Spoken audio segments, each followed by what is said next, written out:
Hai guys, Assalamualaikum. Ini saya nak tunjukkan cara saya update text info dekat Facebook. Ini saya punya page. Okay.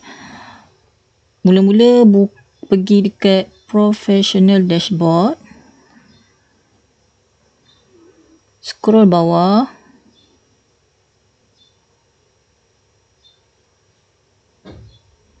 Tekan payout.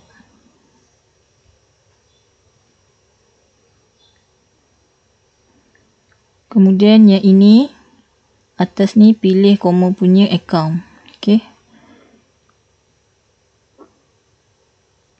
Okay, dekat bahagian overview ni, dia dah suruh add text info. Okay, boleh tekan dekat sini. Ataupun kamu tekan dekat setting.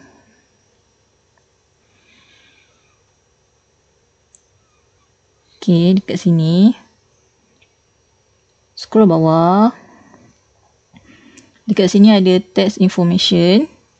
So, kamu kena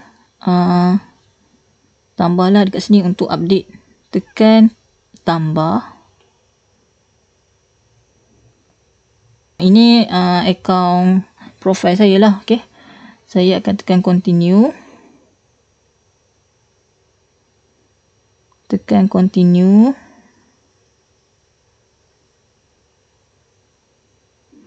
Okay, dah boleh isi lah yang ini. Saya individual. Kemudian yang ini US citizen bukan. Yang ini pun bukan untuk saya lah.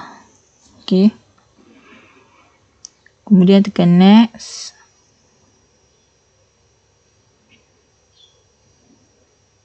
Okay, kemudian yang ini untuk info text. Okay. Ini nama penuh koma. Okay, scroll bawah. Yang ini citizen, pilih Malaysia lah.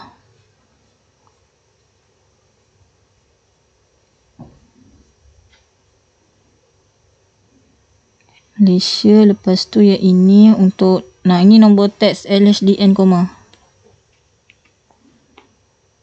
Kemudian tekan next. Yang ini alamat.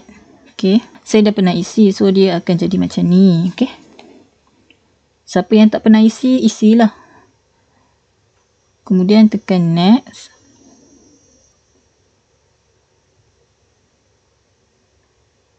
Dan ini alamat yang sama. Okay, saya akan tikkan je. Tekan next.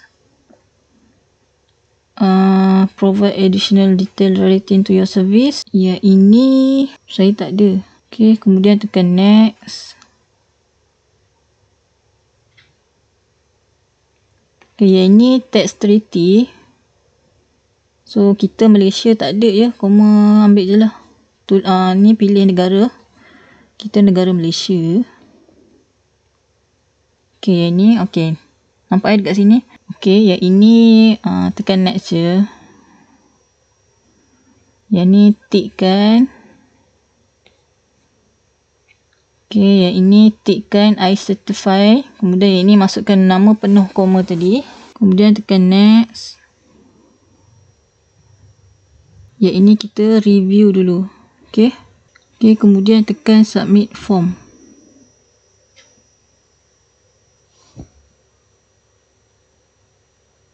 Okay, yang ni text information dah selesai.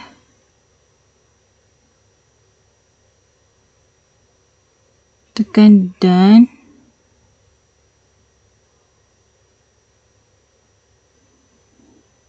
Okay, tengok ni dekat bahagian text info dia dah verified. Okay, ini je. Bye.